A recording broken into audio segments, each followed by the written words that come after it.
Praise the lord. హల్లెలూయా.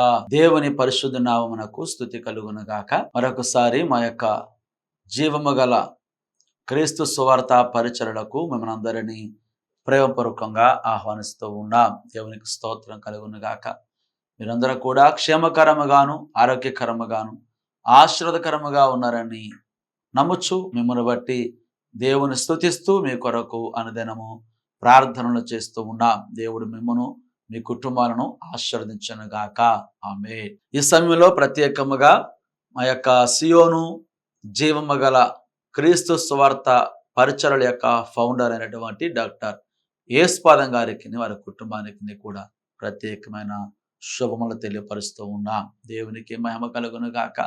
మంచిది ప్రియులారా, దేవుడు గడిచిన దినములన్నీ కూడా మనలను కాపాడి సజీవుల లెక్కలో ఉంచి ఎన్నో మేలు చేస్తున్నటువంటి మన యొక్క దేవాతి దేవుని మనం ఎంతగానో స్తుతించబద్దులమై ఉంటున్నాం. దేవునికి స్తోత్రం కలుగును గాక.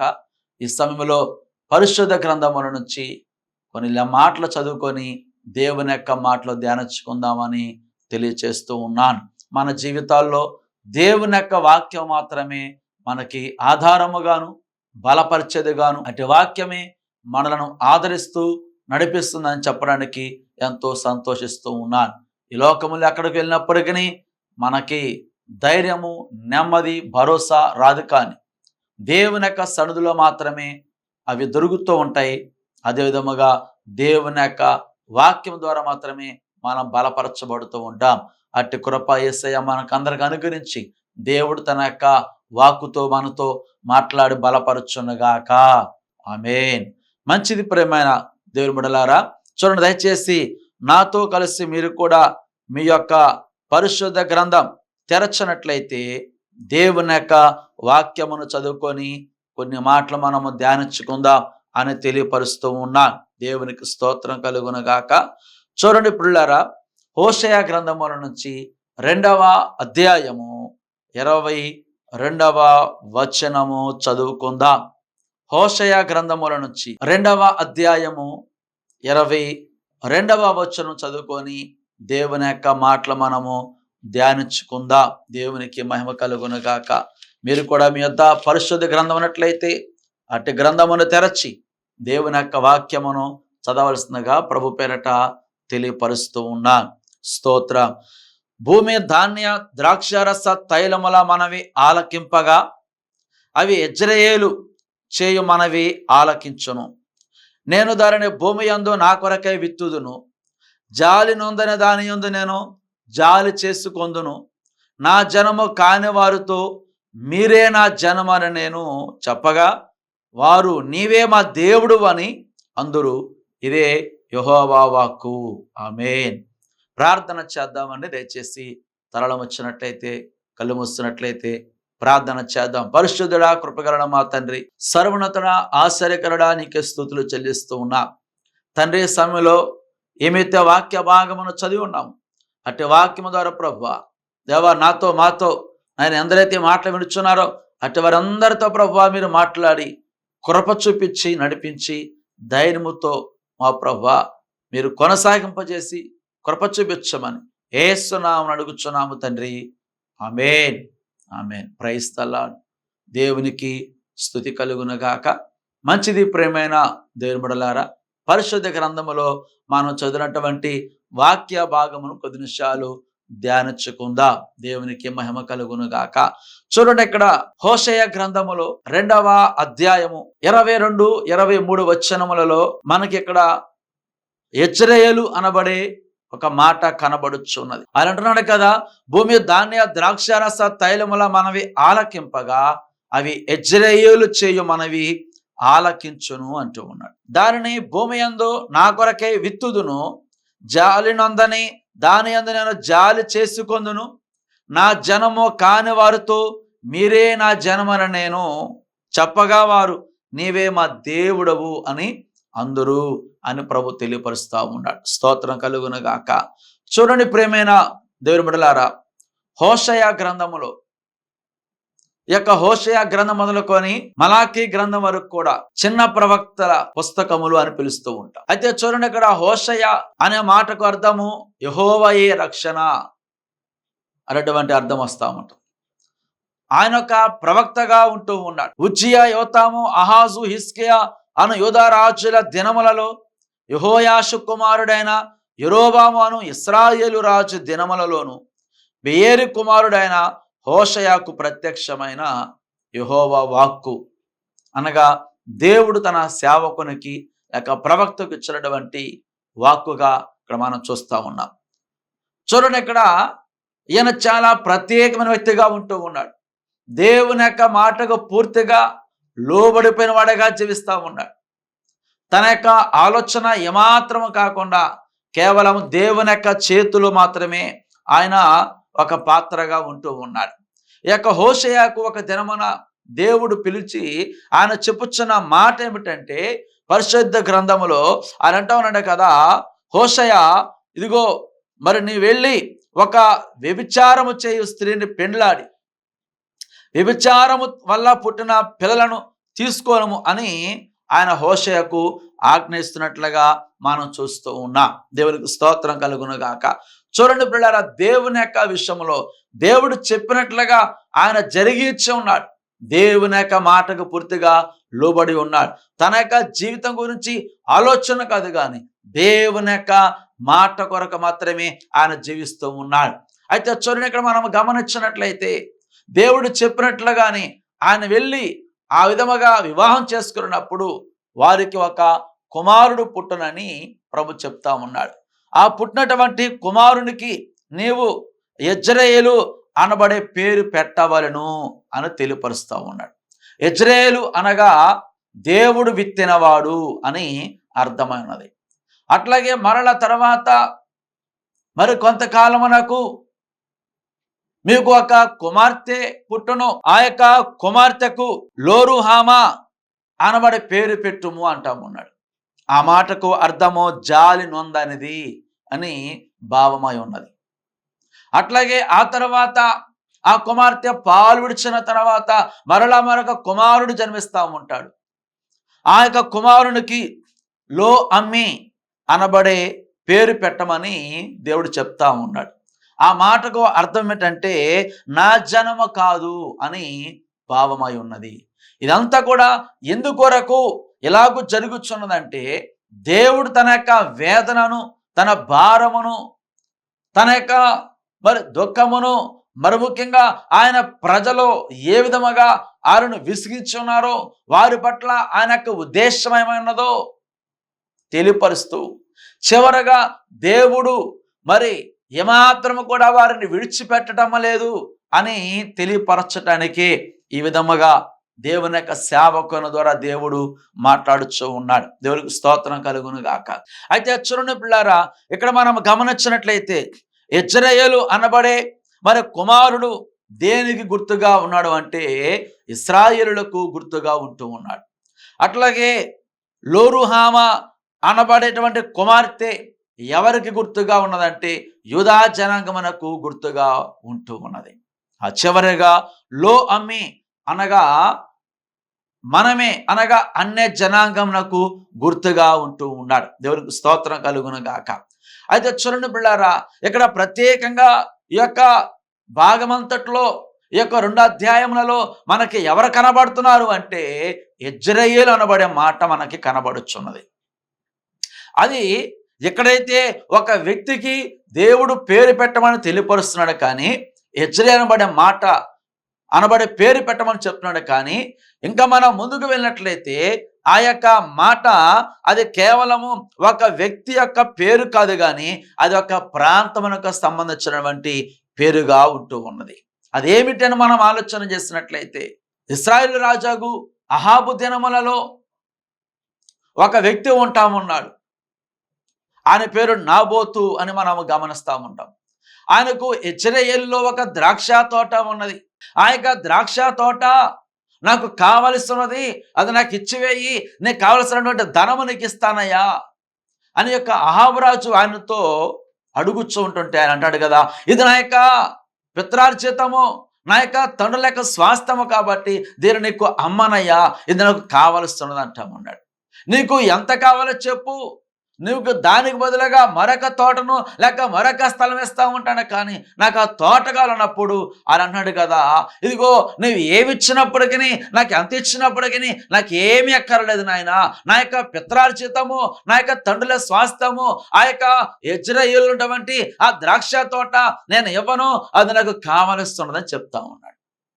అయితే రాజు ఆ మాటకు ఆయన అలిగి లేక కోపపడి ఉంటున్నప్పుడు తనను గమనించిన తన భార్య అన్య స్త్రీయకు యెజెబెల్ అయితే ఆయన యొక్క మరి కోపమేంటో, ఆయన బాధ అంటే తెలుసుకొని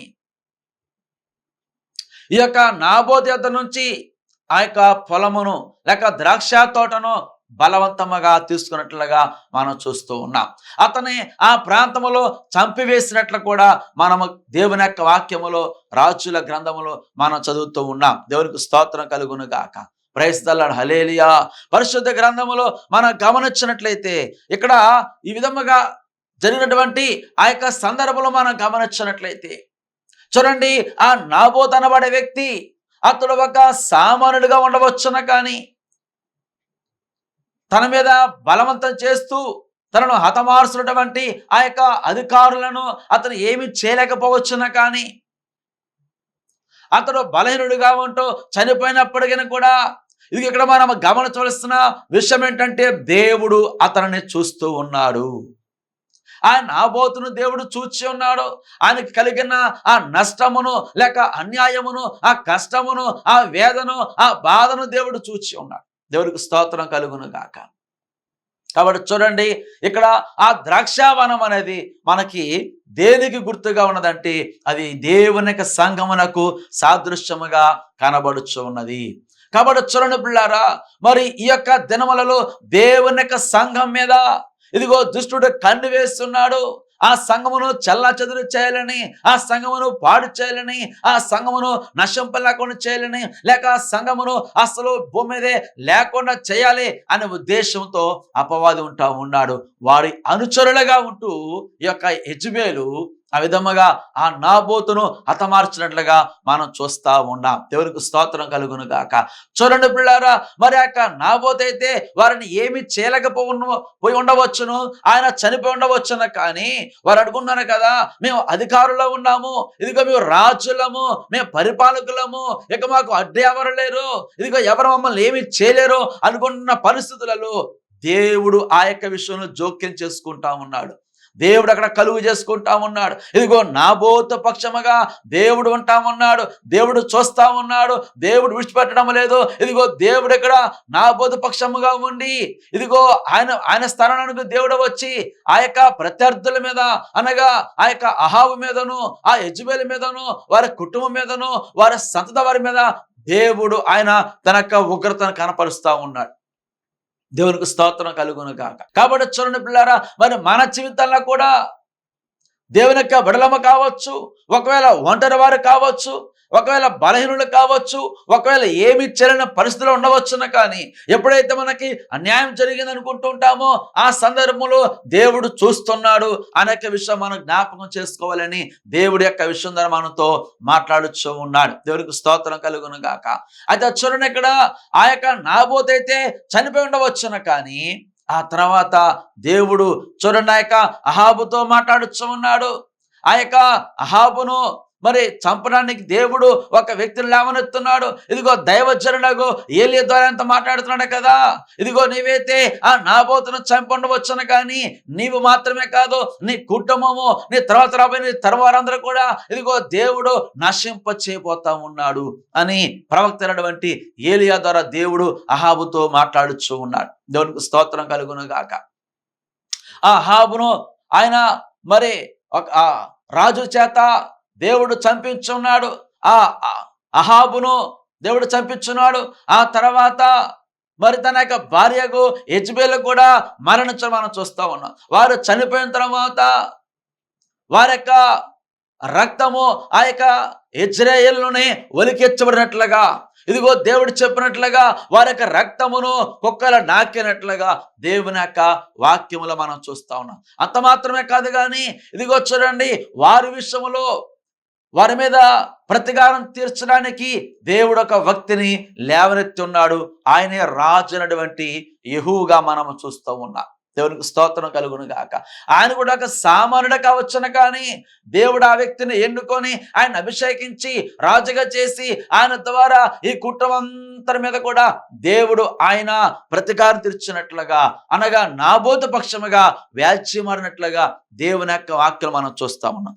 మరి ఆ యొక్క అహాబు చనిపోయిన తర్వాత, యెజెబెలు చనిపోయిన తర్వాత వారి కుమారుడగు రాజునటువంటి యెహోరాము వచ్చున్నాడు.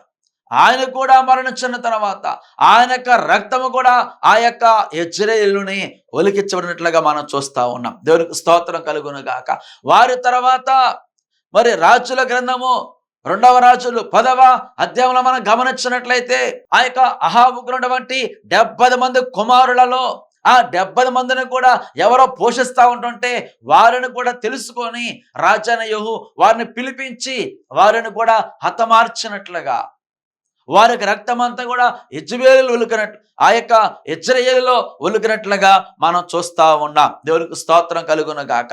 కాబట్టి చూడండి ప్రియమైన దేవుని బిడ్డలారా, ఆ యొక్క నాబోతు విషయములో ఆయన పక్షముగా ఎవరు లేకపోవచ్చును, కానీ దేవుడు ఉన్నాడు అనే యొక్క విషయాన్ని దేవుడు తన యొక్క వాక్యం ద్వారా తెలియపరుస్తా ఉన్నాడు. మరి ఆయన విషయంలో మాత్రమే కాదు, ఇదిగో మన విషయంలో కూడా ఎవరైతే ఒంటరిగా ఉంటున్నారో, ఆ ఒంటరైన వాడు 10 మంది జనమగునని, ఎన్నికలేని వాడు బలమైనట్టు జనమగునని దేవుడు హెచ్చరిస్తా ఉన్నాడు. దేవునికి స్తోత్రం కలుగును గాక.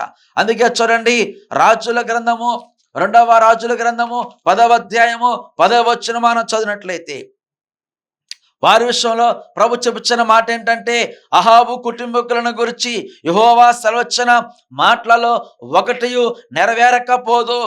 తన సేవకుడైన ఏలియా ద్వారా తాను సెలవిచ్చిన మాట యెహోవా నెరవేర్చనని చెప్పాను.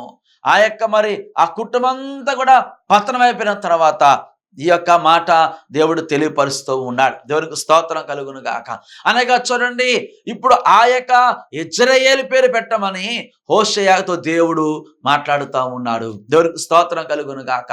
కారణం ఏంటంటే, ఇదిగో ఆ యొక్క నాబోతు కలిగినటువంటి ఆ ద్రాక్షావనం అనేది దేవుని సంఘానికి గుర్తుగా ఉన్నది. కాబట్టి ఆ సంఘమును ఆ సాతానుడు ఇదిగో చల్లాచెదరు చేయాలి, తీసివేయాలి, పాడు చేయాలని ఆలోచన కలిగి ఉంటుండగా దేవుడు జోక్యం చేసుకొని మరలా ఇదిగో ఆ యొక్క ద్రాక్ష తోట నాకు కావాలి, ఆ ద్రాక్ష తోట నేను మరల తిరిగి ఇదిగో స్థాపిస్తా ఉంటాను, దాని మరల తిరిగి నేను విత్తనం వేస్తా ఉంటాను, మరల తిరిగి ఒక తోట వేస్తా ఉంటాను. ఎందుకంటే తోట కావలస్తున్నదని దేవుని యొక్క ఆశ ఉన్నది.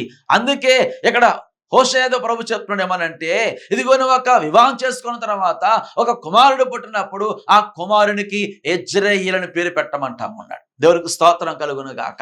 అందుకే ఇక్కడ అన్నాడు కదా, యెజ్రెయేలు అనబడే మాటకు అర్థం ఏంటంటే దేవుడు విత్తినవాడు అనేటువంటి మాట అక్కడ మనం చూస్తూ ఉంటాం. అనగా చూడండి పిల్లారా, దేవుడు మరలా ఇదిగో తన సంఘాన్ని పునరుజ్జీవం చేయాలని, ఆయన సంఘాన్ని ఇదిగో నిలబెట్టాలని, ఆయన సంఘాన్ని స్థాపించాలని, ఆయన సంఘాన్ని దేవునికి ఇష్టమైనటువంటి ఆ యొక్క మరి వధువు సంఘంగా మార్చుకోవాలని దేవుడు ఆశపడతా ఉన్నాడు. దేవునికి స్తోత్రం కలుగును గాక. ప్రైజ్ ద లార్డ్, హల్లెలూయా. కాబట్టి చూడండి పిల్లారా, దేవుడు మరలా తిరిగి ఆ సంఘాన్ని ఇదిగో స్థాపిస్తున్నాడు అని అన్నాడు కదా. దేవుడు విత్తనవాడు అనగా యెజ్రెయేలు అనబడే కుమారుణ్ణి ఆ పుట్టినప్పుడు ఆ పేరు పెట్టమని దేవుడు ఆశపడతా ఉన్నాడు. దేవునికి స్తోత్రం కలుగును గాక. చూడండి అంత మాత్రం కాదు, కానీ ఇక్కడ దేవుడు అంటా ఉన్నాడు కదా, మరి ఏ శత్రు మీదైతే యెహూ వెళ్ళి ఆయన కక్ష తీర్చుకొని ఉన్నాడో, దేవుని పక్షముగా ఉంటూ దేవుడు చెప్పినట్లుగా చేస్తున్నాడో, ఆ తర్వాత మరి ఏ రాజైన యెహూ అయితే ఆ యొక్క యెజ్రెయేలు సంతతిని వారందరూ కూడా హతమార్చున్నాడో, ఆ తర్వాత ఆ యెహూ కూడా ఆ యొక్క బలి దేవతలను ఆరాధించను ప్రారంభించినట్లుగా దేవుని యొక్క వాక్యలు మనం చూస్తా ఉన్నాం. అందుకే ఇక్కడ దేవుడు అంటా ఉన్నాడు కదా, హోషేయ గ్రంథములో దేవుని యొక్క వాక్యం మనం గమనించినట్లయితే ఆయన అంటా ఉన్నాడు కదా, 1వ అధ్యాయము హోషేయ గ్రంథము 4వ వచనం చదివినట్లయితే, యెహోవా అతనితో ఇలాగు సెలవిచ్చెను, ఇతనుకు యెజ్రెయేలని పేరు పెట్టము. యెజ్రెయేలులో యెహూ ఇంటి వారు కలుగ చేసుకొనిన రక్త దోషమును బట్టి ఇక కొంతకాలమునకు నేను వారిని శిక్షింతును అంటా ఉన్నాడు.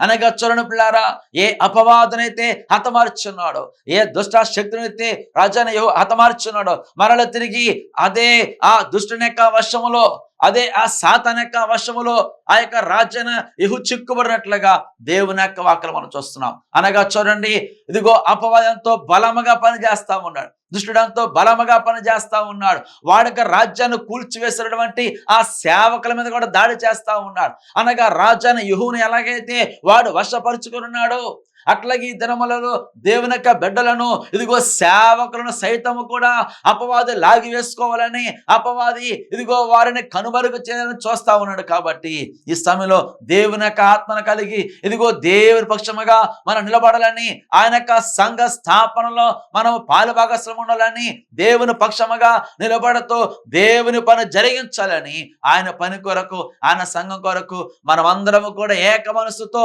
ప్రార్థించాలని దేవుని యొక్క వాక్యం ద్వారా మనతో ప్రభు హెచ్చరిస్తా ఉన్నాడు. దేవునికి స్తోత్రం కలుగును గాక. ప్రైజ్ ది లార్డ్, హల్లెలూయా. కాబట్టి చూడండి పిల్లారా, దేవుని యొక్క వాక్యం మనం గమనించినట్లయితే, ఎక్కడైతే ఇదిగో ఆ యొక్క ద్రాక్షావనమును పాడు చేస్తున్నారో అక్కడ మరల తిరిగి నేను ఆ యొక్క ద్రాక్షావనమును నేను స్థాపిస్తాను, లేక కడతాను, లేక విత్తుతానంటా ఉన్నాడు. అందుకే యెజ్రెయేలు అనగా దేవుడు విత్తనవాడు అన్నటువంటి మాటను మనము చూస్తూ ఉన్నాం. దేవునికి స్తోత్రం కలుగును గాక. అందుకే చూడండి, ఆ యొక్క సంఘము గురించి మనము ఆలోచన చేసినట్లయితే, పరిశుద్ధ గ్రంథములో దేవుని యొక్క వాక్యం మనకు తెలియపరుస్తున్నాడు కదా. యెషయా గ్రంథము 5వ అధ్యాయం మనం గమనించినట్లయితే ఇక్కడ అన్నాడు కదా, సత్తువ భూమి గల కొండ మీద నా ప్రియునికి ఒక ద్రాక్ష తోట ఉండెను, ఆయన దానిని బాగుగా త్రవ్వి రాళ్లను ఏరి అందులో శ్రేష్టమైన ద్రాక్ష తీగలను నాటించను, దాని మధ్యను బురుజు ఒకటి వేయించి ద్రాక్ష తొట్టిని తొలిపించను, ద్రాక్ష పండ్లు ఫలించవలనని ఎదురు చూచుచుండెను, కానీ అది కారు ద్రాక్షలు కాచెను అంటామున్నాడు. అనగా చూడండి పిల్లారా, దేవుడు మరలా తిరిగి ఆయన ద్రాక్షావనమును స్థాపిస్తా ఉంటుంటే, మంచి ఫలములు ఫలించాలని ప్రభు ఎదురు చూస్తూ ఉంటుంటే కారు ద్రాక్షలు కాస్తా ఉన్నాయి అంటా ఉన్నాడు. చూడండి, అక్కడ ఆ యొక్క తోటను కాయటానికి దేవుడట ఆయన యొక్క బురుజును కట్టించనని, దానికి నీరు పెట్టనని, ఇదిగో దానికి సాగు చేసినని, దానికి కంచె వేస్తునని దేవుని యొక్క వాక్యములో మనం చూస్తూ ఉన్నాం. దేవునికి స్తోత్రం కలుగును గాక. కాబట్టి చూడండి, ఇక్కడ మనం గమనించినట్లయితే ఆ యొక్క మరి ఆ నాబోతు పక్షముగా దేవుడు వ్యాజ్యమాడుతున్నట్లుగా దేవుని యొక్క వాక్యం మనకి తెలియపరుస్తూ ఉన్నాడు. అయితే పిల్లలు చూడండి, ఇక్కడ సంఘ విషయంలో ఎన్నో ఆటుపాట్లు వచ్చినప్పటికీ, ఎన్నో శ్రమలు, ఎన్నో ఆటంకములు వచ్చినప్పటికీ కూడా దేవుడు అంటా ఉన్నాడు కదా, అదే హోషేయ గ్రంథములో 2వ అధ్యాయములో 15వ వచనం చదివినట్లయితే, అక్కడి నుండి దానిని తోడుకొని వచ్చి దానికి ద్రాక్ష చెట్లను ఎత్తును, ఆ కోరు శ్రమగల లోయను నిరీక్షణ ద్వారముగా చేసేదను అని తెలియపరుస్తున్నాడు. అనగా చూడండి, ఆ యొక్క ఐగుప్తుల నుంచి ఏమైతే తీసుకొని వచ్చున్నానో దాన్ని నాటిన తర్వాత, ఆ యొక్క ద్రాక్ష చెట్లను నాటిన తర్వాత ఆ కోరు లోయను నిరీక్షణ ద్వారముగా చేస్తానని చెప్తున్నాడు ఆయన. అనగా ఈ యొక్క యెజ్రెయేలుకు సమీపమైనటువంటి ఆ యొక్క లోయ ప్రాంతమును గురించి కూడా ప్రభు మాట్లాడుతూ ఉన్నాడు. దేవునికి స్తోత్రం కలుగును గాక. యెజ్రెయేలులో ఇదిగో పట్టణములు ఉంటా ఉన్నాయి, ఎత్తు పొలాలు ఉంటా ఉన్నాయి, లోయతో కూడినటువంటి ప్రాంతం ఉంటా ఉంటుంది. అక్కడ శ్రమ ఉన్నప్పటికీ కూడా అందులో ఒక నిరీక్షణ ద్వారము కలుగు చేస్తున్న ప్రభు చెప్తా ఉన్నాడు. ఆ నిరీక్షణ మన ప్రభు అయిన యేసుక్రీస్తు వారై ఉంటూ ఉన్నాడు. ఆయన ఇదిగో తన సంఘం పక్షముగా నిలబడి ఆయన చూస్తూ ఉన్నాడు. ఆయన సంఘంలో ఎవరైతే చేర్చబడి ఉన్నారో వారిని కాపాడడానికి, వారిని దర్శించడానికి, వారిని బలపరచడానికి, వారిని పోషించడానికి, వారిని ధైర్యపరచడానికి ప్రభు ఆశపడుతున్నాడు. కాబట్టి అందుకే ఎదుగు మనం దేవుని సంఘములో నిలబడి ఉండాలని దేవుని యొక్క ఉద్దేశం అన్నది, దేవుని యొక్క ఆశ ఉన్నది. దేవునికి స్తోత్రం కలుగును గాక. కాబట్టి చూడండి పిల్లారా, ఇక్కడ దేవుని యొక్క వాక్యములో మనం గమనించినట్లయితే ఆయన అంటా ఉన్నాడు కదా, నేను దానిని భూమి యందు నా కొరకై విత్తుదును, జాలి నొందని దాని యందు నేను జాలి చేసుకుందని అంటా ఉన్నాడు. అనగా ఏమైతే మొట్టమొదటిగా జాలి నొందనది అని యూదుల గురించి చెప్తా ఉన్నాడో, వారి పట్ల మరల తిరిగి నేను జాలి చేసుకుంటానని చెప్తా ఉన్నాడు. అట్లాగా అన్నాడు కదా, నా జనము కాని వారితో మీరే నా జనమని నేను చెప్పగా అంటూ ఉన్నాడు. అనగా ఆ జనము కాని వారు ఎవరంటే మనమే అయి ఉంటా ఉన్నాము. దేవుడికి స్తోత్రం కలుగును గాక. ఇదిగో చూడండి, ఆ యొక్క సంఘములో తన జనము కానటువంటి అన్య జనాంగముగో మనలను దేవుడు చేర్చుకుని ఉన్నాడు. ఇప్పుడు అంటున్నాడు కదా, మీరే నా జనమని ఆయన చెప్పగా నీవే మా దేవుడు అని మనము ఆయనతో అంటామని ప్రభు చెప్తా ఉన్నాడు. కాబట్టి చూడండి, ఇక్కడ ఏదైనప్పటికీ ఆ యొక్క సంఘములో దేవుడు మనకు స్థానం ఇచ్చున్నాడు. పిల్లరా, దేవుడు స్థాపించిన ఆ సంఘములో, ఆయన స్థిరపరిచిన ఆ సంఘములో, ఆయన విత్తున్నటువంటి ఆ యొక్క సంఘములో ఇదిగో మనకు దేవుడు స్థానం ఇచ్చున్నాడు. కాబట్టి మనం ఎంతో ధన్యులమని, మనం ఎంతో భాగ్యవంతు కలిగిన వారమని, ఇదిగో అందుకే దేవుని వాక్యం సర్వస్తుంది కదా, యెహోవాను దేవుడుగా గల జనులు ధనులని దేవుని యొక్క వాక్యం మనకు తెలియపరుస్తున్నాడు. ఆ యొక్క సంఘములో దేవుడు మనకు స్థానం ఇచ్చుంటుండగా దేవుని యొక్క రాజ్యంలో కూడా మనకు ఆయన స్థానం ఇచ్చున్నాడు. కాబట్టి ఇదిగో పిల్లారా, ఆయన కొరకు మనం జీవించాలని, ఎంత శ్రమ వచ్చినప్పటికీ, కష్టం వచ్చినప్పటికీ, వ్యాధి వచ్చినప్పటికీ, ఇబ్బంది అయినప్పటికీ, ఇదిగో మరి నిందలో అవమానమైనప్పటికీ కూడా ఆయన కొరకు మనము నిలువబడినట్లయితే ఆ యొక్క నా బూతు పక్షంగా వ్యాజ్యమాడిన దేవుడు నీ పక్షంగా, నా పక్షంగా దేవుడు వ్యాజ్యమాడి ఇదిగో మనను దేవుడు తప్పక నడిపిస్తూ ఉంటాడని, ఆయన మన పక్షంగా వ్యాజ్యమాడుతుంటాడని, మనల్ని పోషిస్తూ ఉంటాడని, ఇదిగో మనల్ని ఆయనే నడిపిస్తూ ఉంటాడని మనకు ఒక నిరీక్షణ ఉన్నది. ఆయనే మన ప్రభువైన యేసుక్రీస్తు ఉన్నాడని ఈ సందర్భంలో దేవుని యొక్క వాక్యం ద్వారా తెలియపరుస్తున్నాడు. ఆయన అన్నాడు కదా, ఇదిగో ఆ యొక్క ఆకోరు లోయ అనగా శ్రమగల ఆ లోయను నిరీక్షణ ద్వారముగా చేస్తానన్నాడు ఆయన. అంటే సంఘములో మరి సంఘమునకు ఎన్నో శ్రమలో, ఎన్నో మరి నిందలో, ఎన్నో సమస్యలో, ఎన్నో ఇబ్బందులు ఉంటా ఉంటే అయినప్పటికీ కూడా దానిని నిరీక్షణ ద్వారముగా చేస్తాడని ప్రభు అంటా ఉన్నాడు. మన జీవితాల్లో దేవుడు గొప్ప నిరీక్షణను గురించున్నాడు. ఆయన కొరకు ఎదురు చూద్దాం, కనిపెడదాం, ప్రార్థన చేద్దాం. దేవుడు తప్పగా మన జీవితాలలో గొప్ప విడుదలను, జయములను గురించి తన రాజ్యానికి వారసలంగా చేయబోతున్నాడు. అట్టి కృప యేసయ్య మనందరికీ అనుగ్రహించునుగాక. ఆమేన్. ప్రార్థన. పరిశుద్ధుడా, ప్రేమగల మా తండ్రి, కృపగలన మా ప్రభువా, సర్వోన్నతుడానికి స్తుతులు చెల్లిస్తా ఉన్నాం తండ్రి. సందర్భంలో ఇదిగో మా ప్రభు ఎందరైతే ప్రభువా నీ యొక్క మాటలు విని ఉన్నారో అట్టి వారు మీరు దర్శించండి. వారు ఎటువంటి దుఃఖంలో, వేదనలో, బాధలో దేవా నైనా ఇదిగో మా ప్రభు కన్నీటితో ఉంటున్నారో వారి యొక్క స్థితిని బట్టి మీరే ధైర్యపరచి, బలపరిచి, స్వస్థపరచం ప్రార్థన చేస్తాం. గొప్ప నిరీక్షణతో నింపండి మా ప్రభు. కృప దయచేయండి. మీరు మహిమ, ఘనత, ప్రభావాలు పొందుకొనమని యేసు పరిశుద్ధ నామమున అడుగుచున్నాము తండ్రి. ఆమేన్. Praise the lord.